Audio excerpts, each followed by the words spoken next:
Hello, hello, my love. I hope this finds you doing so well. Today, we're diving into a concept that I first started using in my coaching work all the way back in 2013 or 14, which feels like about 600 lifetimes ago.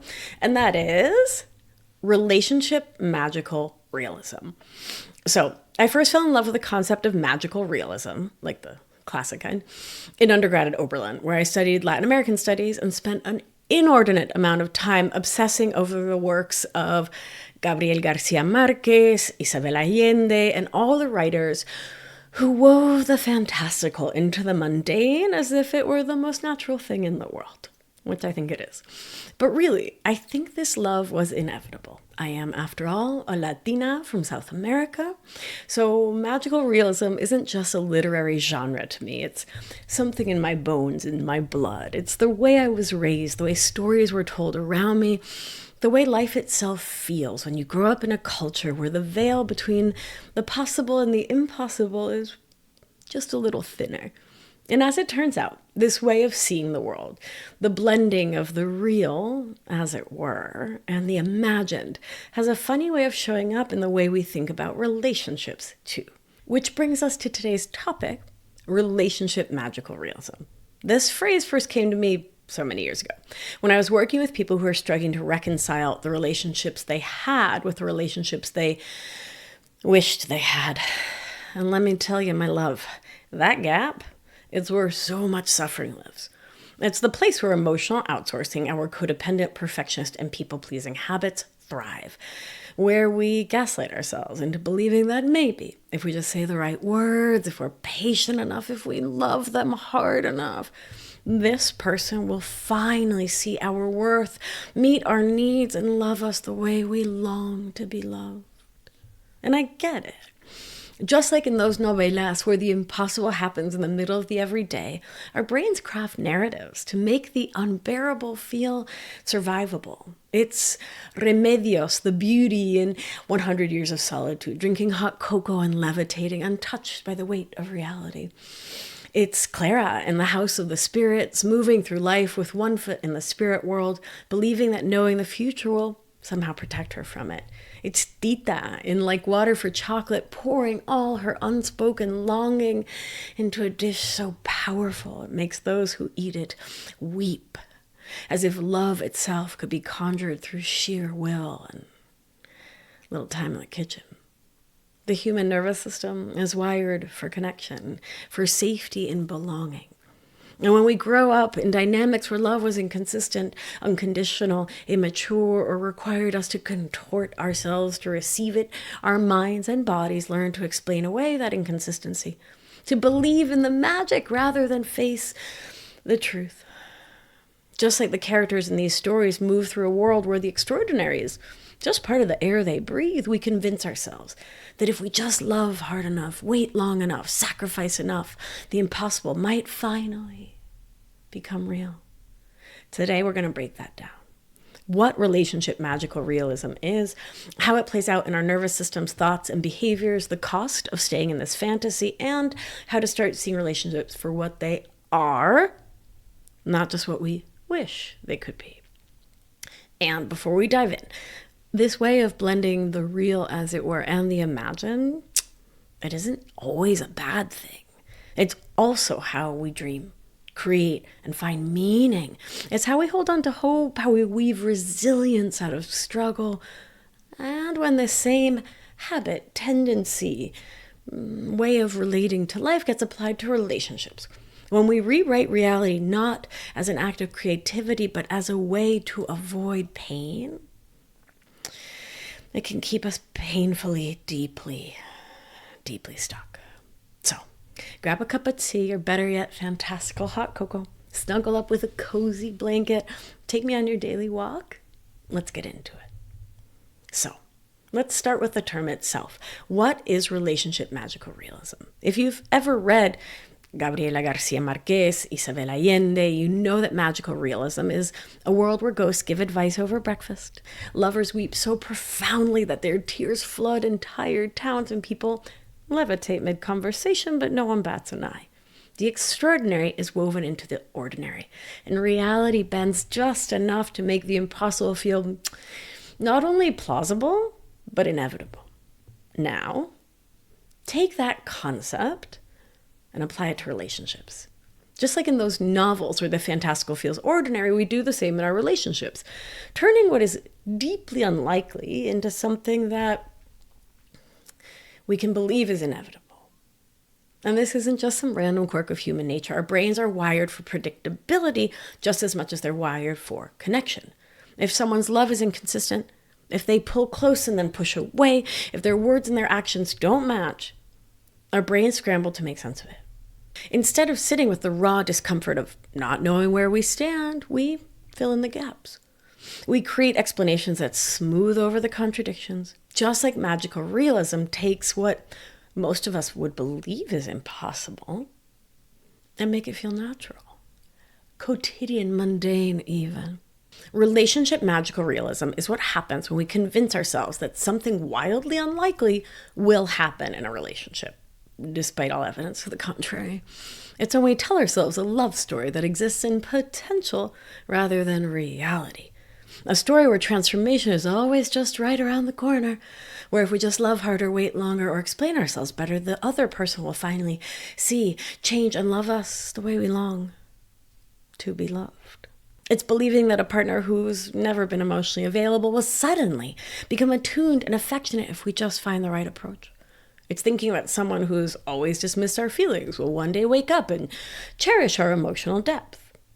It's hoping that a friend who constantly cancels plans will finally prioritize us, even though they never have, even though they never text back.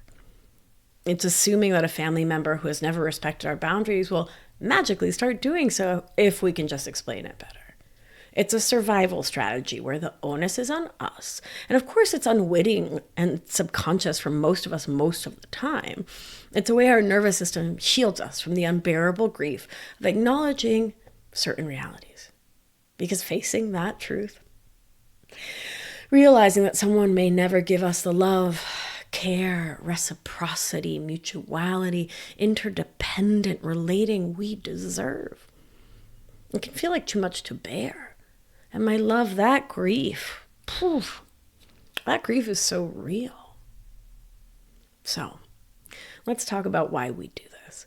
At its core, relationship magical realism, as I am positing, is a trauma response.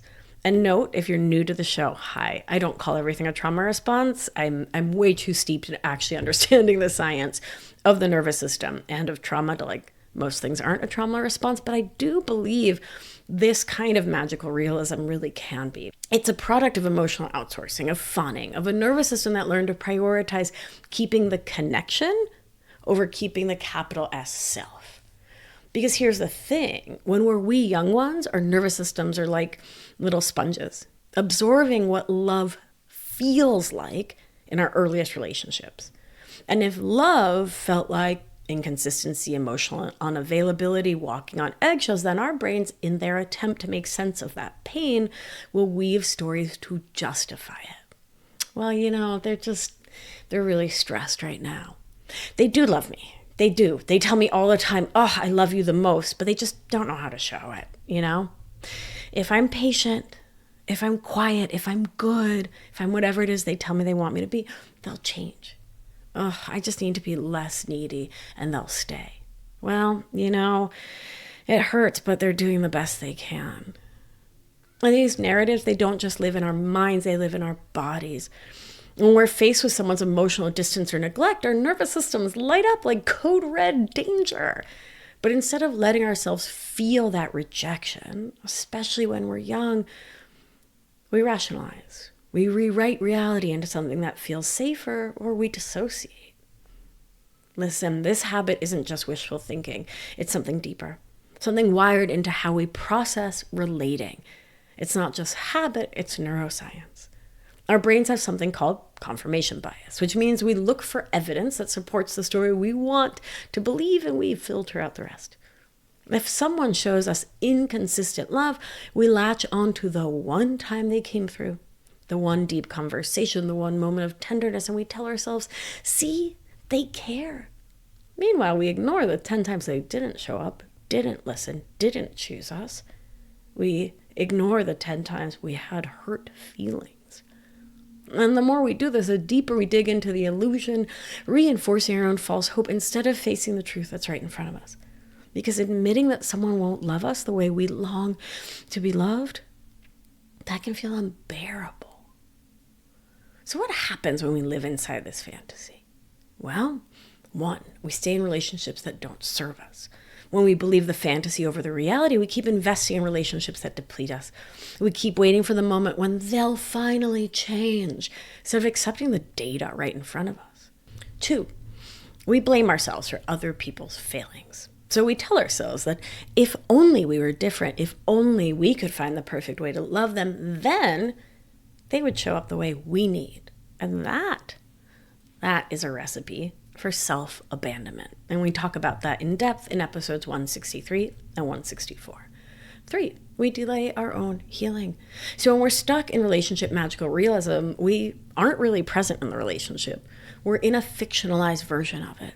And as long as we're in that story, we can't begin the real work of grieving, healing, and moving towards relationships that actually meet us where we are. 4, it keeps us from recognizing real available love. So when we're consumed by the hope that this person will change, that this relationship will finally become what we want it to be, we miss what's actually available to us out there. We overlook the friendships, the love, the connection that's already here. The people who do show up, who do see us, who do meet us where we are, because we're too busy scanning the horizon, waiting for someone else to finally become who we wish they would be. Real love might already be in front of you. But as long as you're waiting for someone to change in order for you to see it, you're unlikely to recognize it for what it is. So, my love, let's talk remedies. How do we wake up from the fantasy? Step 1, name the fantasy. What are you hoping will happen? Before we can untangle ourselves from relationship magical realism, we have to name the story we've been telling. What exactly is the fantasy? What are you waiting for this person to do, wanting them to do? Write it down. Don't just write it in your head. Pen to paper. You can destroy it afterwards if you're scared of them finding it. Fine. But write it down and be specific. I want them to finally prioritize me the way I prioritize them. I want them to recognize how much I've given and show up for me in the same way. I want them to be more affectionate, to express love in the way I need. I want them to stop disappearing when things get hard and actually stay. I want them to meet me with a full open heart and to love me in that way. This is the dream your brain is holding on to.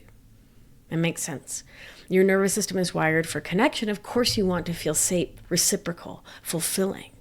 But now let's look at what's actually happening. And I'll add to this to say, towards the end of my abusive first marriage, I turned to a mentor at the time and said, I just want them to show me respect. And he said, are you showing you respect by staying in this?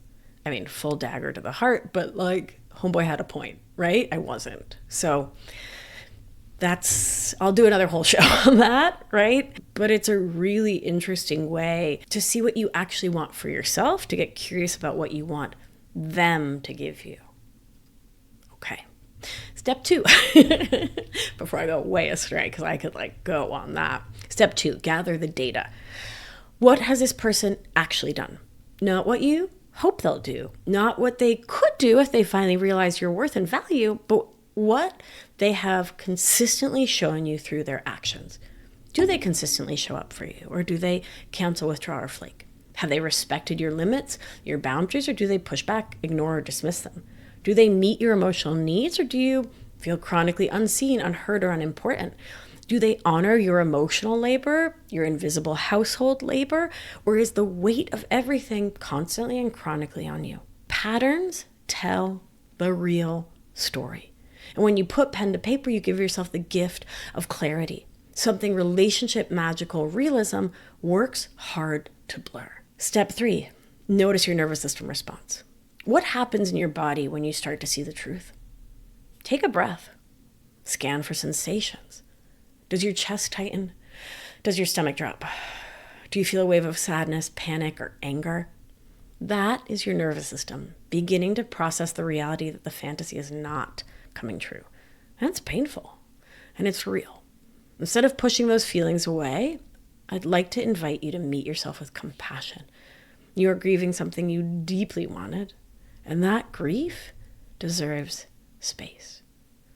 Step 4, particularly if there's been gaslighting in your relationship or you grew up not believing yourself, not trusting yourself, you don't really have your own back yet. I'd say most people coming to Anchored do not have that experience of having their own back, really trusting themselves and their story of life and understanding of life. Step 4 is to crowdsource. We've talked about this before, and I don't mean like post this writing on social media and like see what people say, but talk to 1, 2, 3 really trusted people in your life.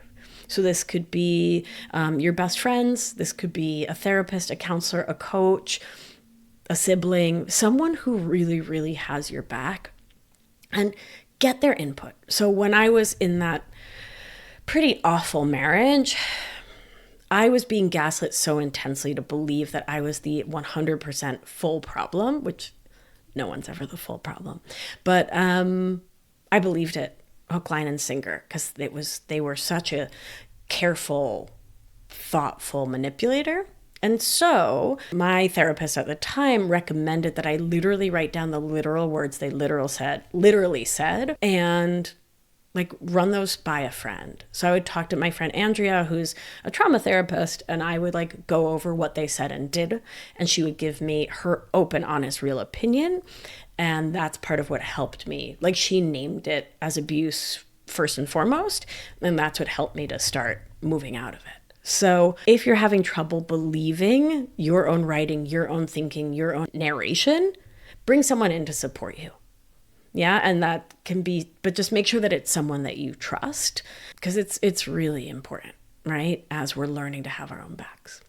Okay, so once that's in motion, you probably need to sit with it for a while, right? Really allow yourself to sit with what's real before you move on to step 5, which is rewriting the narrative, shifting the story. Instead of telling yourself, if I try hard enough, they'll change, start to try on thoughts like, I deserve love that is present, consistent, mutual, reciprocal. I don't have to work this hard for love. I am worthy of relationships that feel good in reality, not just in my hopes. So I would start first with yourself, right? With I statements and really stepping into what is best for you. And then you can also get some clarity. Right? This person has shown me time and time again that they are not available to change. This person has made it clear to me that they do not want to grow with me in this way. This person has shown me in these ways that this is what they believe being in a relationship is. And I am clear that that's not what I'm looking for. In a friendship, in a parent-child relationship, in a sibling relationship, in a romantic relationship, in a work-friend relationship. Yeah, because, whenever I'm talking about relationships here, I'm talking about all relationships, because emotional outsourcing, our codependent, perfectionist, and people-pleasing habits impacts all kinds of relating, right? Always, always. So really spend some time getting real about what is. Your brain has been clinging to the fairy tale because it feels safer than facing the truth. But what if the real magic, the real transformation comes not from waiting for them to change, but from changing the way you see yourself and your life? Finally, take action and choose you. What comes next? Really, that's up to you. Maybe it's having an open, honest conversation with this person. Maybe it's grieving what will never be. Maybe it's naming your limits, setting a boundary, stepping back, or walking away. Whatever it is, let it be an act of self-love, a declaration that your needs, your feelings, and your well-being matter. Because my love, you deserve a relationship that exists in reality, not just in your imagination. So my love, in closing, relationship magical realism is a survival strategy. One born out of longing, out of the deep human desire to be loved, seen, honored. If this is you, I want you to know that nothing is wrong with you. You aren't broken for wanting love, but you do deserve love that is real. And I want you to know that trying to force someone else to fit into the mold that you have for them is also not a kindness. So you deserve love that is real, and that other person deserves to be loved for who they are, not for who you wish that they were.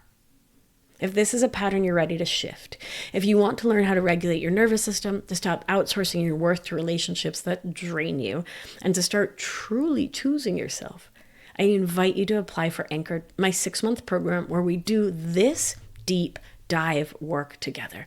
You can head over to my website, Beatriz, Beatriz, albina.com/anchored to apply. All right. That's it for today, my darling. If this episode resonated with you, please share it with a friend. And as always, take gentle care of you, be kind to your tender heart, and remember, you are the cake. Everything else is just icing. And if you're new to the show and you're like, wait, what? Episode 166, that's for you. Be the cake. All right, my love, let's do what we do. Gentle hand on your heart should you feel so moved. And remember, you are safe. You are held. You are loved. And when one of us heals, we help heal the world. Be well, my beauty. I'll talk to you soon.